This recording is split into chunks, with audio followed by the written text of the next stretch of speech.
The British Red Cross has been a lifeline for people in the UK and across the world for 150 years. Responding to humanitarian crises is what we do, and the coronavirus pandemic has been no exception.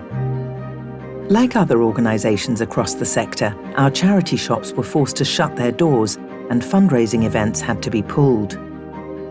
But thousands of our volunteers stepped up to help the nation get through this crisis, often while going through a difficult time themselves. While the NHS bravely fought the virus in hospitals, how did the strength and kindness of volunteers stop people from falling through the cracks?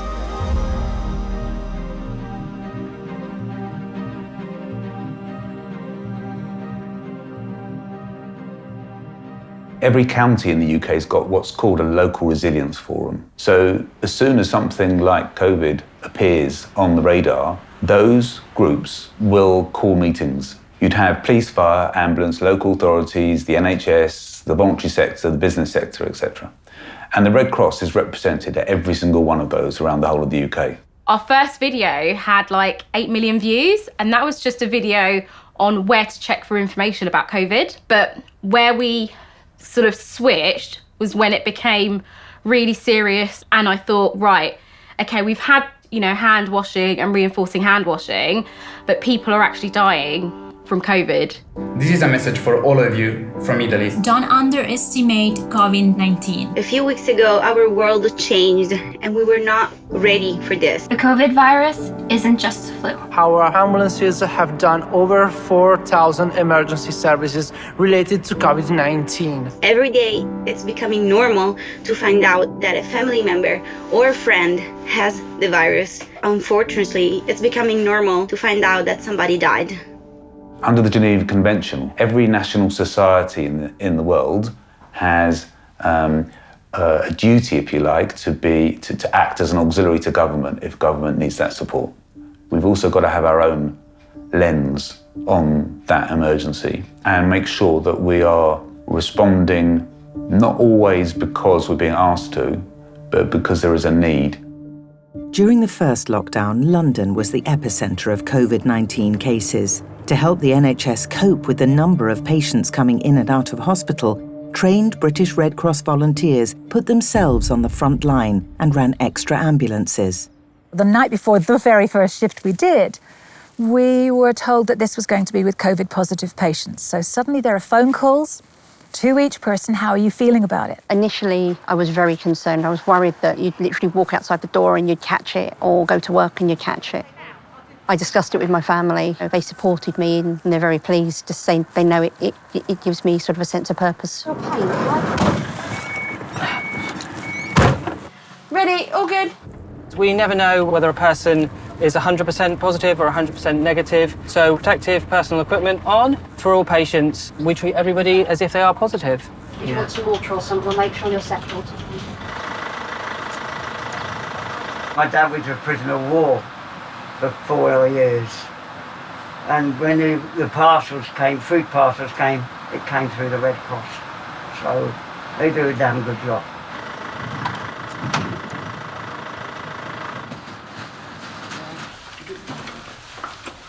That's it, keep wriggling. Yeah. That's it. You don't have to worry about it. We'll leave that there in case you want to. So I leave you with those? Yeah.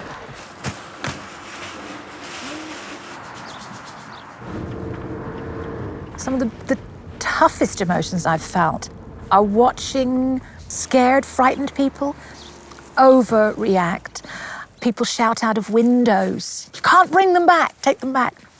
I've watched people literally run to the other side of the road when they've seen us pull up with masks on. You kind of get a bit emotional with some of the nice stuff that you see. When I saw the first patient being clapped off the ward, that was a very kind of,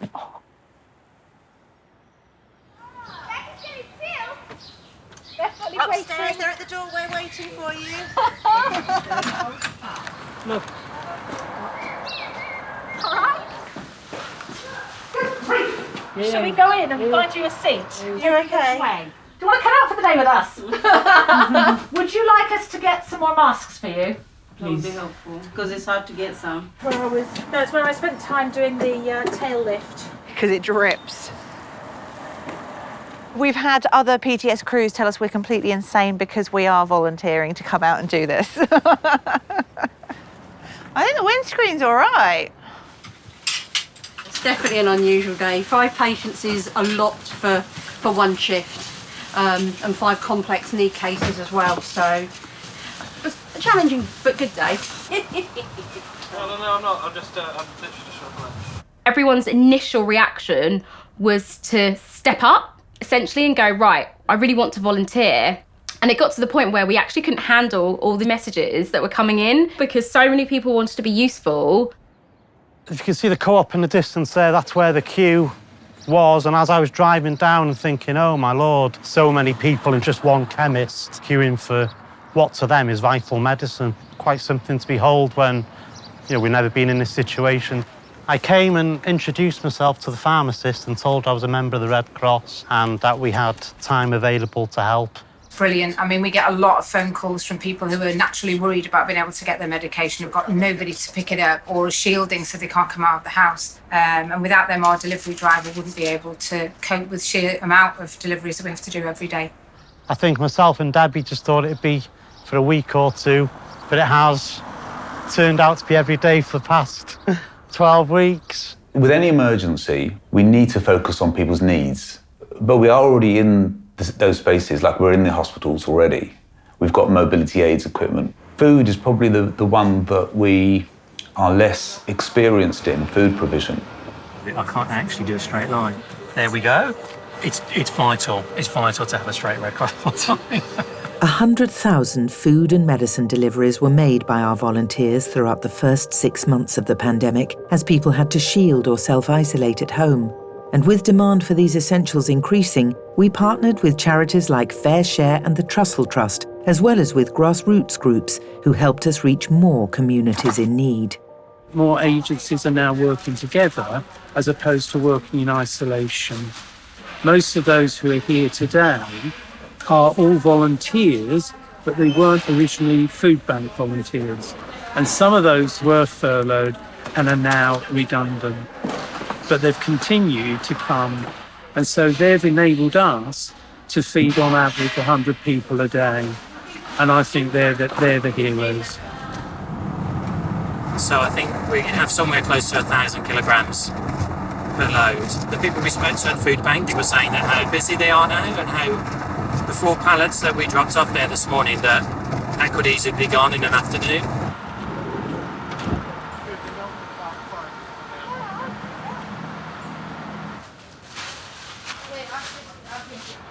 I think food outside of council run is so important in Oldham especially.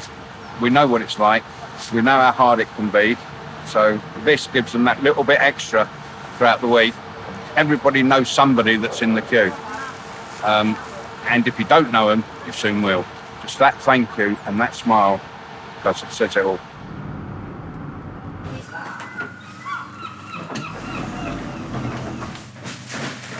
This contribution has helped tremendously.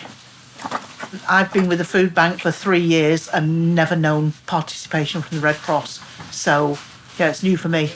But it is new for me because I've just come out of 12 weeks isolation. So this week is very new for me. Mine with everybody else in. As restrictions began to ease in the summer months, the public ventured out together for the first time. But it was a different world to the one we'd left. And I was so excited when I saw you were preparing.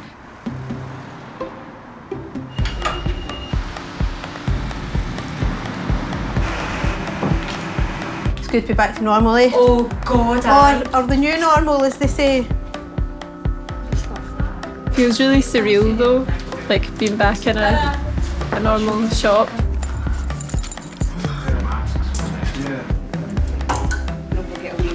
2 metres distancing.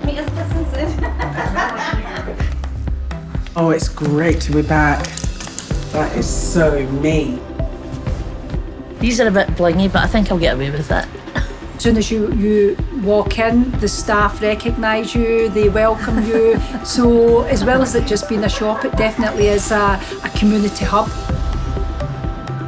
It was actually quite exciting to see movement again. People generally looked a little bit happier. See you later. Be back. I think a lot of problems are going to arise. This lockdown is going to have a really massive knock-on effect with obesity, mental health issues and alcoholism. I just don't know how it could have come to this. I'm Mark, and in March this year I lost my job. But in the midst of these sunny days, a bleak picture was starting to emerge. The pandemic was taking its toll on people's incomes and jobs, and many across the nation were struggling to pay the bills or put food on the table. The decision was made to introduce a Hardship Fund for the first time. It was basic stuff that people need.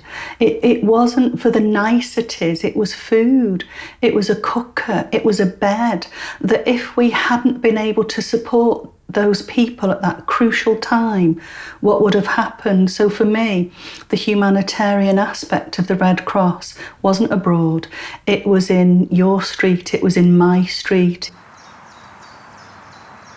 So he has two problems here, doesn't he? He's unwell because he's got COVID. He's his wife's carer, and she has a heart condition.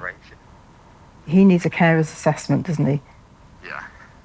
They've sent him home, so he's at home now to care for his wife and plus himself. Can't buy food.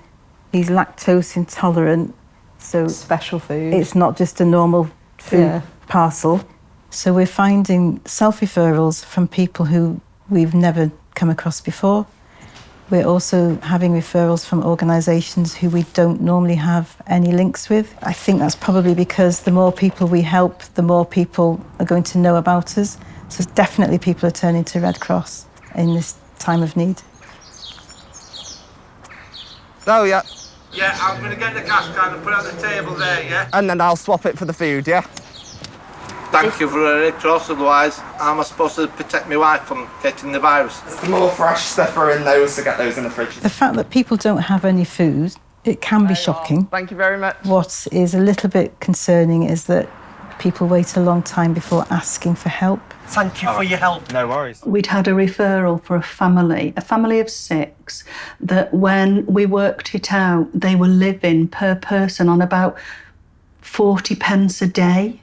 And they were having to choose between nappies for the 2 children or feeding them. I was really surprised. Honestly, I never thought that we would get so many messages from people saying how desperate they were, how lonely they were. I stopped really doing anything that made me happy because I just felt like there was no point. You can't go out and go and see your friends. I was really struggling, not being able to see my friends and my extended family. You know, there's no rhyme or reason that you go to sleep and you wake up in the afternoon, and I realised that put me in quite a bad mental space. You know, the experience that people in lockdown now are experiencing in terms of not being able to see their nieces or see their cousins or see their uncles or see the extended family, that is the lifestyle of our service users. You know, the time when we are leaving our country, it was too difficult and too hard. I don't have no one, just sitting at home. I feel lonely, I'm depressed. There's nothing you can do other than to be patient and be wise. Because some days, what you will experience, you might feel like even dying. They have been accruing trauma across the journey because they have experienced the persecution, the direct support that we have always been offering to our clients through face-to-face. We hadn't realized the social space our clients use would be gone, and we had to change things very quickly. We may be facing the same storm, but we are not in the same boat. How can we self-isolate and share accommodation? With no Wi-Fi, how can we find the latest information to keep ourselves safe? The majority of our clients have got no income. They are not allowed to work. We had to ensure that our clients do have smartphones so they could keep appointments, so they could be able to speak with their solicitors, so they could be able to socialize and access the coronavirus information that they so much need in a language they could understand. Today we will make Zoom with Red Cross. Breathe out. We had to begin to have some virtual sessions like art sessions. Our team was very creative. Yoga helps me to straighten out my legs, my hands, my neck, my hips, all parts of my body. After months of Zoom calls and remote socialising, being physically apart from loved ones was becoming more and more difficult, particularly for people in hospital, those still shielding, and communities locked out of the digital world. With John, one thing that was really stood out with him was his family and how his family came together to get him out of the hospital as soon as they could. He had a wife at home who hadn't had COVID, but she'd agreed to go and live with her daughter somewhere else, and 2 of the granddaughters were going to move back into his house to look after him when he came home. I've been married 60 years last year, and we had a letter from the Queen, and that was brilliant. I've never been away in all my life. Wow. Only when I was in the army, that was only when we talked. Do you want the steps up? All right, hang on a second. Hello, everybody. Hello. Hello, Pops. All right. Right up. Probably going to sit down for a bit. Yeah. What do you want for tea? Pie mash. Honestly, ladies, thank you so much for everything you've done. That was quite touching.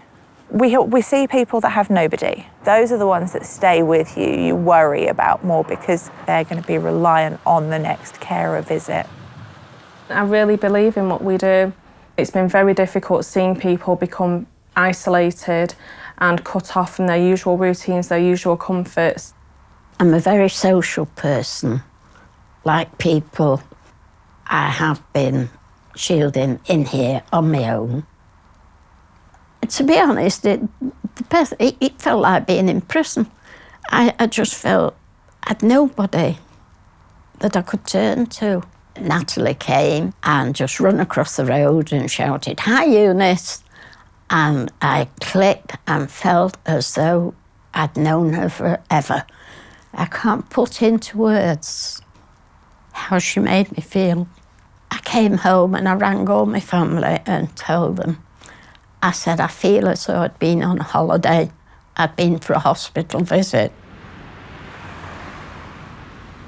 Your hearing is so critical, especially during COVID. There's lots of information that's coming out and it changes, sometimes hourly. And people that sign are always almost amazed, it seems, when somebody else signs, because I don't think it has enough focus in this country. Definitely underrepresented. So it's wonderful to be able to talk to somebody in their own language. Closed.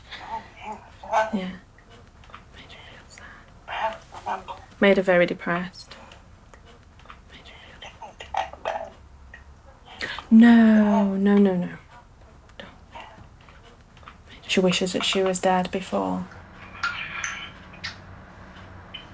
Being in a hospital environment has been quite almost traumatic in a sense, especially one period last year where we had multiple deaths of our service users each week. And that was quite difficult to try and manage our emotions while still being professional and still running a service. I've got an elderly father, he's 89, and he's been in and out of hospital for some time. He's in hospital now, and I don't get to visit him. It's hard to believe someone, dying in hospital and not having seen a loved one before that passing. But I think that it just brings it home to me that everybody is suffering to some degree. It's just the hope that we can still deliver and still maintain our workforce's well-being to continue. Because it wasn't a sprint, it became a marathon, and now it's a multi-marathon. And just as families were counting down the days to spend time together at Christmas, a newer and more infectious strain of COVID-19 came along and triggered a sudden and devastating third lockdown. Excellent, job done. 9, 10, 11. So I think, especially this year, people are feeling more isolated than ever. And Christmas Day itself, I think there's so much build-up that if someone's already feeling lonely and isolated, it can make them feel worse. I just thought it'd be nice if we could take all these people that are by themselves, just a little bit of a present, a little bit of someone to chat to on the day, and just a little bit of Christmas cheer, really.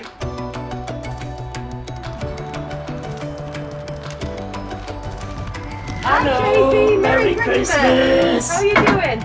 Oh, thank you, it's beautiful. Stand there and you stand there, we're far enough away. 1, 2, 3. Hey. You won that bit. People have got their own lives, just like you and me. Sitting at home, they get a call and they drop what they're doing, they leave their families and they go and support strangers. And I think that's the most uplifting thing, I think, about being part of the British Red Cross and seeing that happen. And doing that now, in the middle of COVID, day in, day out, is the thing that makes me most proud. Volunteering has enabled our clients to actually be able to get some social connections and give them a purpose and make the organization better and more relevant. Hi, this is Blessed from the British Red Cross in Belfast. So I would say I volunteer up to 25 hours a week or thereabouts here. So that is it. Thank you. A lot of staff members and volunteers here actually helped me a lot in terms of integrating into the community. So it was just that passion of helping people, because I have also been on that receiving end of people's generosity. So I thought I could give something back. She was comfortable on that one, right? Yeah. During the first wave of that pandemic, we were extremely busy. And the reason was because, the hospital were being impacted with a lot of COVID patients. So that put a lot of pressure on us. Is that a good morning? Come in. Yeah, thank you. You okay? Do you want to have a seat over there, Yes, ma'am? thank you. Thank you very much. My husband's been very ill. We just couldn't have managed. I'm hoping in the next wee while he'll get back to health again. I doubt it very much, but hopefully things will. But without these men here, it wouldn't be possible. For everybody coming down to pick up a wheelchair, there's always a story, and not always a nice story behind it. So both the pandemic and having other situations to deal with, you have to show a lot of empathy just to let them know that you are with them, The empathy, that's really grand. That's the principles of Red Cross. Responding to COVID required an enormous humanitarian effort across all pockets of the UK, which was only possible thanks to volunteers. And so, as the NHS geared up for its biggest vaccination drive in history, thousands came forward to help once again. OK, hands up anybody who's ever given an injection before. Harry, you're back. You're not on the ambulance today. What's going on? I firmly believe that if we're ever going to get out of this, it lies in vaccinations. And so I just had to be part of that process. I had my first vaccine in January as a staff member, and it was such a positive experience. And I signed up to be a volunteer to give the vaccine because I got really emotional about it. Do you have any questions about the jab that you'd like to know specifically, or? I've done hours and hours of e-learning, both from the British Red Cross, but also to do with NHS training. Actually practicing a number of times, you realise your role is there to reassure people. In 50 years' time, it's definitely going to be fun to look back and talk about the contributions that I made to end the world pandemic. There we go.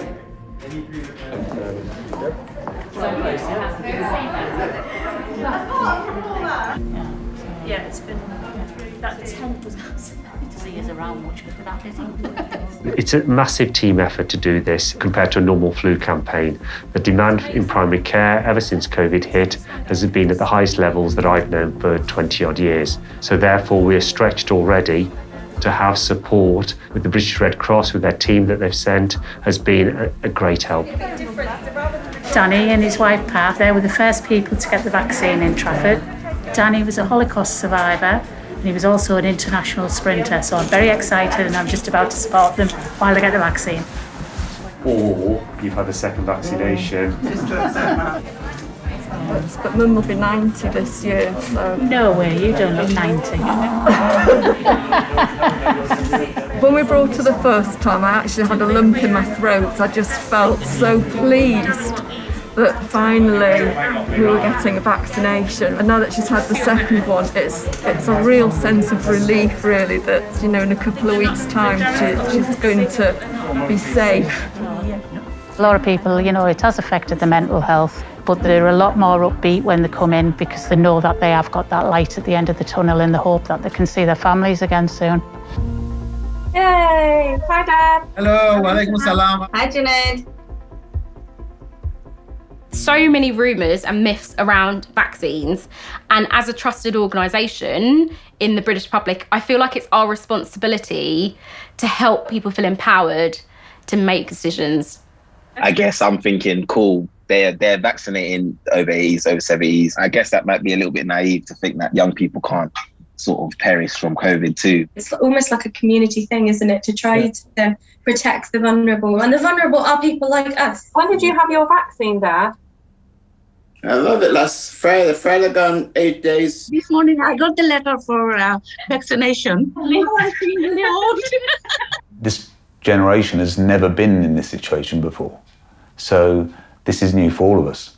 And I think when you think of it like that, we should all be really proud of what we've done. We tried to resolve, we tried to accommodate and ensure that we met people's needs in whatever creative way we could.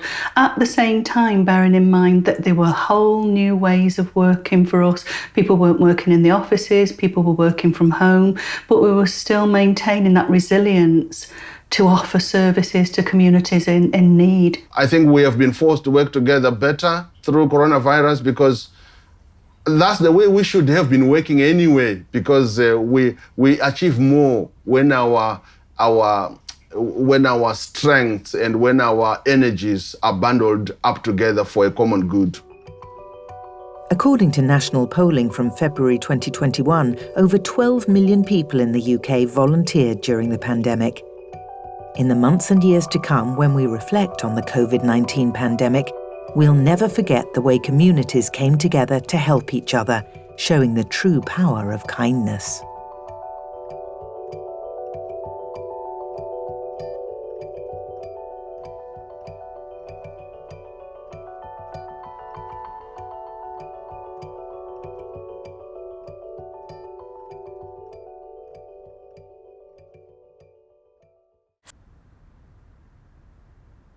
Someone's going to write some epic movie about this, and I actually can't wait to watch it and be like, I lived through that.